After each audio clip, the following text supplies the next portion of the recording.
Assalamu alaikum dear students, you are watching Learn English with Cab, and today we are going to start chapter number 18 from High School English Grammar and Composition, which is named Relative Pronouns. Relative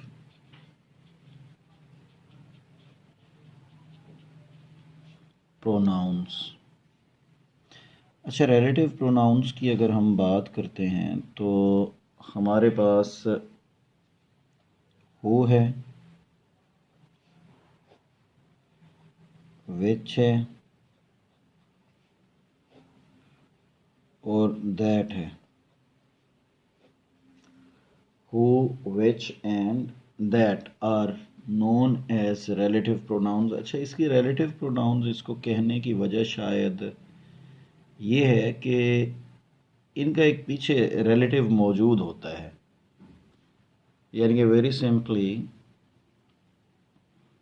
कोई ऐसा noun जिसके लिए ये use हो रहे होते हैं, और ये नाउन जो है that is known as antecedent. क्या कहलाता है? एंटीसीडेंट. ठीक है जी. ये इस नाउन के लिए यूज हो रहे होते हैं. जिस नाउन के लिए यूज होते हैं उसको क्या कहते हैं? Antecedent. For example, if I say that I met Zan who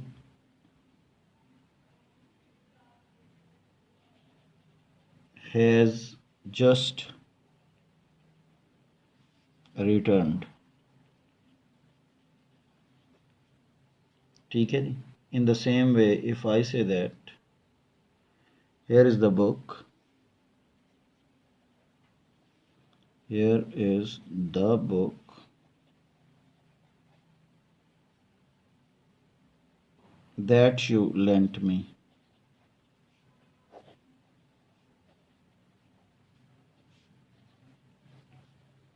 In the same way, if I say that here I have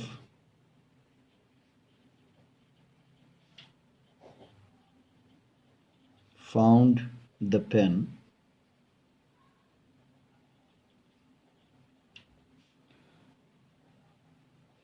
which had lost. अगर इन तीनों एग्जाम्पल्स को गौर से देखा जाए तो जैन, हु, हैज़, यानी कि जैन के लिए हु यूज़ हुआ. द बुक, दैट, दैट जो है वो बुक के लिए यूज़ हुआ. द पेन, विच, तो विच जो है वो द पेन के लिए यूज़ हुआ. यानी कि कहने का मतलब ये है कि ये जो सारे हैं, जैन हो गया, बुक हो गया, द पेन हो गया, ये क्या हैं? All these are known as the antecedents. और ये विच, दैट और हु जो हैं they are known as the relative pronouns. Got it जी? एंटीसीडेंट और रिलेटिव प्रोनाउन का कंसेप्ट क्लियर हो गया. अब आ जाएं इसके दूसरा जो हमारा पॉइंट है वो ये है कि इसके फॉर्म्स क्या हो सकती हैं. अच्छा, इसकी फॉर्म्स में बड़ा simply we can have subjective case and objective case. जैसे अगर हु की बात करते हैं तो हु जो है वो हमारे पास हम कहते हैं कि हु होता है, बल्कि इसको यहीं देखें ऊपर ही, हु से हुज होता है और हु से होम होता है. हु सब्जेक्टिव केस है, हुज पोजेसिव केस है जिसको आप जेनिटिव केस कहते हैं, और होम जो है ये ऑब्जेक्टिव केस है। अच्छा, सम टाइम इसमें रैन एंड मार्टिन कहते हैं कि who itself is objective case, यानी कि हु जो है वो ऑब्जेक्टिव और सब्जेक्टिव दोनों के लिए यूज़ हो सकता है। ठीक हो गया जी। अच्छा, जब हम विच की बात करते हैं या अगर हम दैट की बात करते हैं तो दैट और विच जो है इसके नॉमिनेटिव केस यानी कि सब्जेक्टिव केस और ऑब्जेक्टिव केस सेम होते हैं, और पोजेशन के लिए तीनों की जगह हुज ही यूज होता है। ये बड़ी इंटरेस्टिंग बात है, इसको नोट कीजिएगा। For example, if I say that the book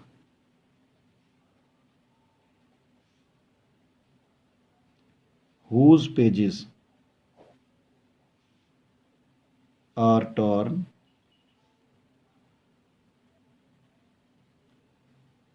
was on the table। ठीक है जी। In the same way the boy whose shirt was blue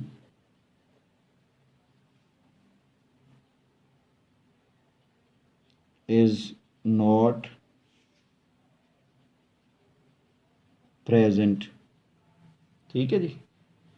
तो इसी तरह से हमारे पास कोई भी नाउन आ जाए, अगर उसकी पोजेशन है, बुक आ गया, बॉय आ गया, उसके लिए हम हुज ही लगाएंगे, उसमें डिफरेंस नहीं आता। अच्छा, जनरली ये होता है कि हु जो है ना, ये पर्सन्स के लिए हम लोग यूज़ करते हैं। हु किसके लिए यूज़ होता है? पर्सन्स के लिए यूज़ होता है, और सम टाइम हम इसको एनिमल्स के लिए भी यूज़ करते हैं। यहाँ पे बल्कि नीचे ही हम लोग इसको दोबारा देखते हैं। Who is used for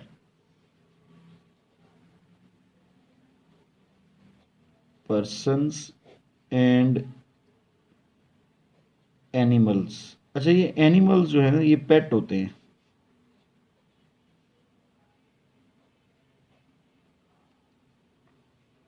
pet animals only, जंगली जानवरों के लिए नहीं यूज होता। ठीक है जी। जबकि विच जो है, which is use for the animals, जंगली जानवरों के लिए यूज होता है, और थिंग्स के लिए यूज होता है। ठीक है जी। और प्लेसेस के लिए यूज होता है। थिंग्स, प्लेसेस और एनिमल्स। ठीक है जी। इसके अलावा विच जो है, ये सम टाइम आप कह लें कि वेरी फॉर्मरली पर्सन्स के लिए भी यूज होता है। पर्सन्स समटाइम्स, और इसके अलावा ये पूरे के पूरे सेंटेंस के लिए भी यूज होता है। Whole sentence. For example, if I say that he was marrying again and again, which was not good for his career. ठीक है जी। तो यहाँ पे अब विच जो है प्रिसीडेड बाय कोमा आएगा, और इसके अलावा विच जो है ये नॉन इसेंशियल क्लॉजेस के लिए भी यूज होता है। नॉन इसेंशियल क्लॉजेस जबकि दैट जो होता है, यहीं पे हम दैट शुरू कर लेते हैं साथ ही, दैट जो होता है ये इसेंशियल क्लॉजेस के लिए होता है। ठीक है जी, दैट किसके लिए होता है? इसेंशियल क्लॉजेस के लिए होता है। और इसेंशियल क्लॉजेस में ये पर्सन्स को भी डिस्कस कर सकता है, थिंग्स को भी डिस्कस कर सकता है। ठीक है जी, ये इसेंशियल क्लॉजेस या डिफाइनिंग क्लॉजेस ये एक ही बात है जी, इसको आपने कंफ्यूज नहीं होना। डिफाइनिंग क्लॉजेस, ठीक हो गया जी। रिस्ट्रिक्टिव फोर्स जिसे आप लोग कहते हैं ना, रिस्ट्रिक्टिव फोर्स के लिए। इसके अलावा दैट जो है ये सुपरलेटिव डिग्री के लिए यूज होता है, adjective in the superlative degree, यानी कि कोई भी ऐसा नाउन जिससे पहले सुपरलेटिव डिग्री में एडजेक्टिव आ जाए।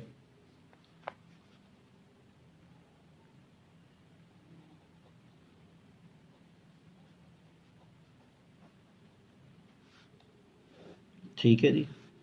इसके बाद हमारे पास कुछ सर्टेन वर्ड्स हैं, जैसे ऑल है, सम है,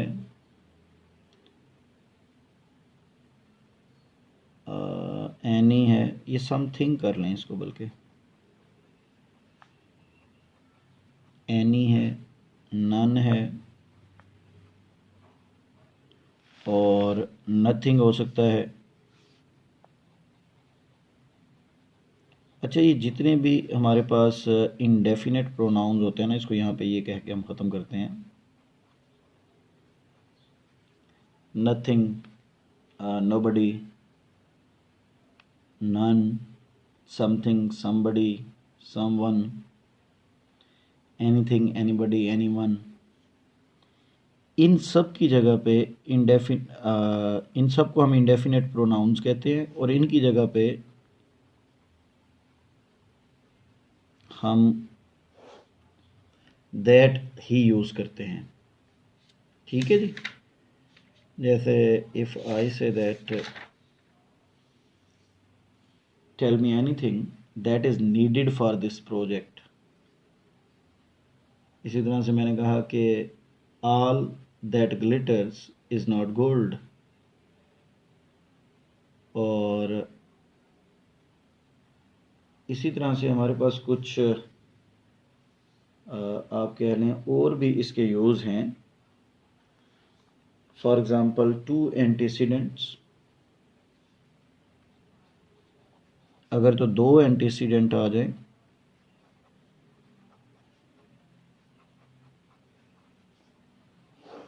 तो फिर भी हम लोग दैट यूज़ करते हैं।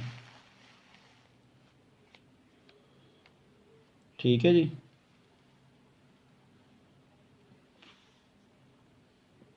ये तकरीबन दैट के यूज़ हैं। इसके बाद हम लोग रिलेटिव प्रोनाउंस जो हैं इसमें व्हाट को देखते हैं। कहीं कहीं पे रन एंड मार्टिन ने इसको व्हाट को भी, अच्छा ये व्हाट जो है ना, that refers two things only, it is used without an antecedent expressed and is equivalent to that which or the thing which. For example, I say that what cannot be cured must be endured. What cannot be cured must be endured. ठीक है जी। अच्छा, एक और मज़े का use जो है ना दैट का, ये मैं यहाँ पे आपको बताऊँ। दैट जो है ये हु और व्हाट के बाद भी आता है इंट्रोगेटिव प्रोनाउंस, यानी कि व्हाट और who as interrogative pronouns use हों। Who and what as interrogative pronouns use हों। जैसे इसकी एग्जांपल हो सकती है हमारे पास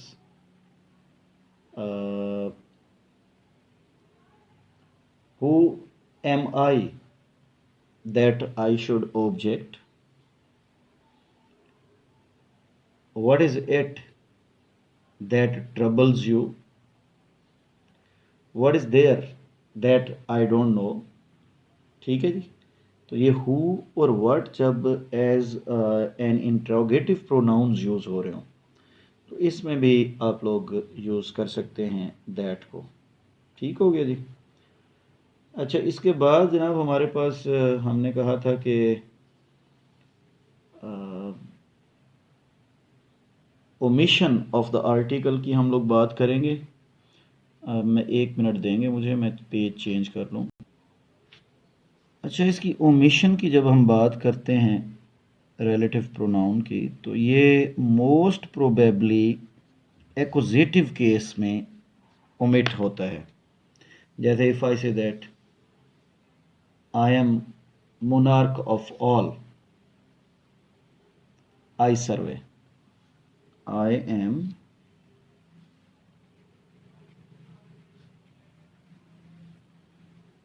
monarch of all I survey. अब यहाँ पे होना चाहिए था। ठीक है जी। In the same way if I say that man must reap the things, man must reap the things they sow. तो ये जो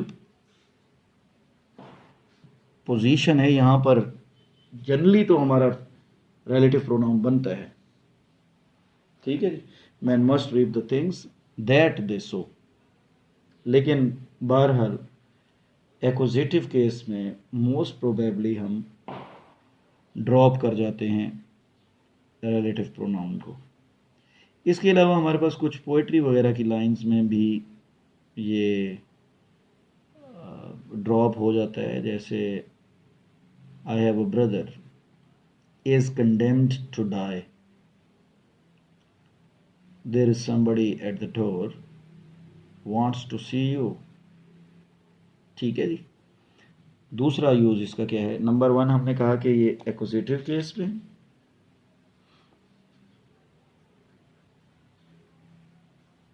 एक्वजेटिव केस में। दूसरे नंबर पे मैंने आपको बताया कि ये पोइट्री वगैरह में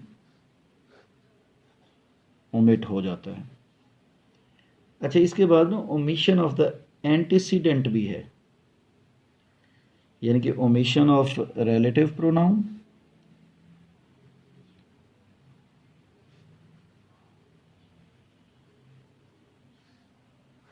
और इसके बाद ओमिशन ऑफ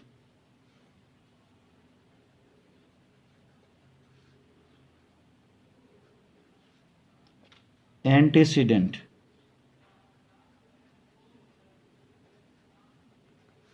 सम टाइम हमारे पास एंटीसीडेंट भी नहीं होता। For example, who works not shall not eat, who works not shall not eat।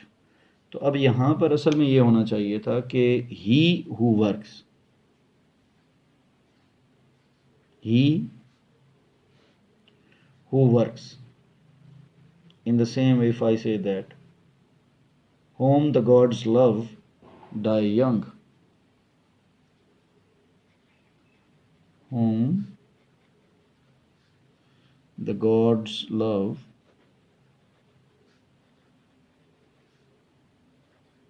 die young। ठीक है जी। अब यहाँ पे आपके पास दोज होम होना चाहिए था।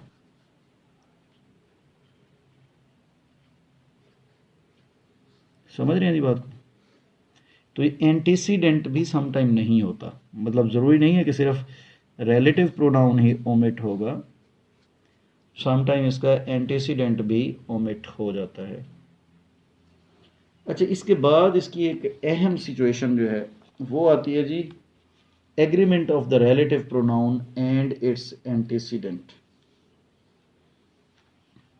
ये बेसिकली हम इसको कहते हैं कि वर्ब। ये याद रखिएगा, मैंने आप लोगों को बताया कि हु, विच, दैट, और इन तीनों का पीछे एक एंटीसीडेंट होता है।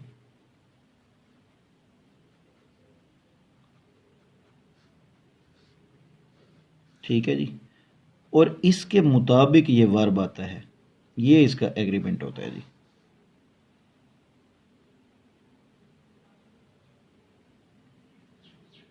ये वर्ब जो है ये हमेशा इसके मुताबिक आएगा। कैसे? इसकी एग्जांपल ये हो सकती है, द बॉय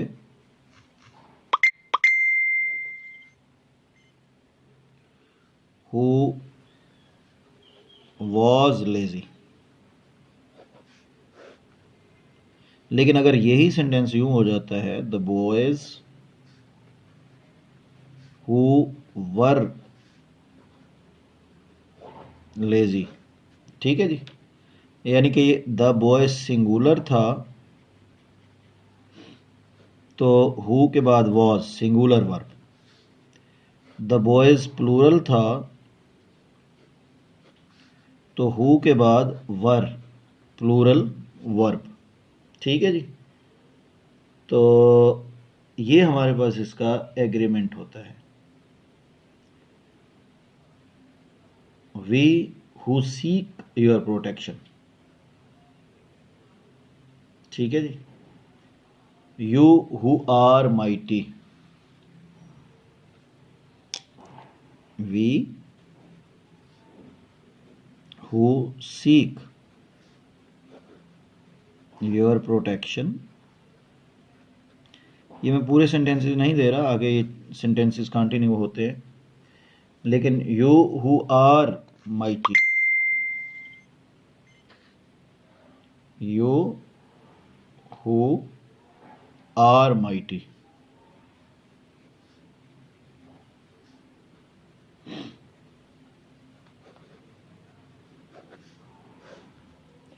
तो यहाँ पे देखें, ये वी आया, यू आया, प्लूरल है, तो इसके साथ जब हु आया तो हु के साथ यहाँ पे भी प्लूरल वर्ब, यहाँ पे भी प्लूरल वर्ब।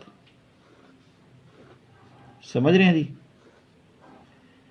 इसी तरह से आपके पास सिंगुलर में he that seeks your protection, he that eats, ये एग्जांपल्स हो सकती हैं।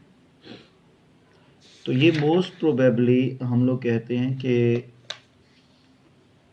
बड़ा सिंपली इसी को आप लोग जहन में रखेंगे कि हु विच दैट से पहले जो एंटीसीडेंट है, अगर वो सिंगुलर है तो वर्ब सिंगुलर आएगा, अगर वो प्लूरल है तो वर्ब प्लूरल आएगा। अच्छा, इसके बाद वो कहता है कि position of the relative pronounce क्या होती है। Position of the relative pronounce जो है वो इस एंटीसीडेंट के फ़ौरन बाद, मोस्ट प्रोबेबली जो भी मतलब सही पोजीशन जो है वो इस एंटीसीडेंट के फ़ौरन बाद। अगर एंटीसीडेंट से आगे पीछे करते हैं तो फिर it might change the meaning of the sentence which will cause trouble. समझ रहे हैं जी बात को? तो इसके लिए आप लोगों ने बस यही ख्याल करना है कि if you want to prevent from the ambiguity, the relative pronoun should be placed as near as possible to its antecedent. Got my point जी? इसके बाद इसमें कंपाउंड रिलेटिव प्रोनाउंस हैं जी। अच्छा, ये ना रिलेटिव प्रोनाउंस में अगर आप एवर ऐड करते हैं, अगर आप सो ऐड करते हैं,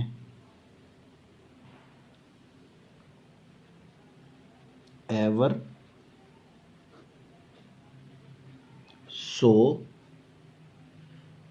सो एवर,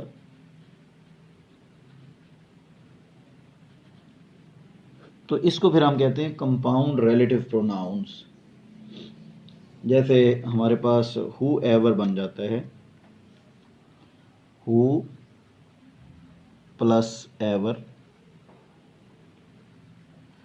अच्छा, ये होम एवर भी होता है, होम प्लस एवर। अच्छा, इसी तरह से हु सो एवर भी होता है, हु प्लस सो एवर। इसी तरह से विच एवर भी होता है, विच प्लस एवर। ठीक है जी। तो whatsoever, whatever, ये सारे के सारे जो हैं they are known as compound relative pronouns, they are known as compound relative pronouns. और याद रखिएगा कि जब हम हु सो एवर की बात करते हैं तो इसका मतलब है कि एनी एंड एवरी पर्सन। समझ रहे हैं जी बात को? वट सो एवर जो है इसको आप वट की सेंस में लेंगे कि खा कुछ भी हो, और हु एवर जो है हमने कहा कि कोई भी हो, इस सेंस में यूज़ होगा। ठीक है जी। और विच एवर जो है ये एनी विच, क्या होगा? Any which. ठीक है जी। तो ये इसके डिफरेंट मीनिंग्स हैं, इसको आप खुद भी कंसल्ट कर सकते हैं। इनको हम लोग रिलेटिव कंपाउंड प्रोनाउंस कहते हैं। Lane, that was all from my side for today. Thank you very much for watching Learn English with Cab. We'll see you tomorrow inshallah. Take care. Allah Hafiz.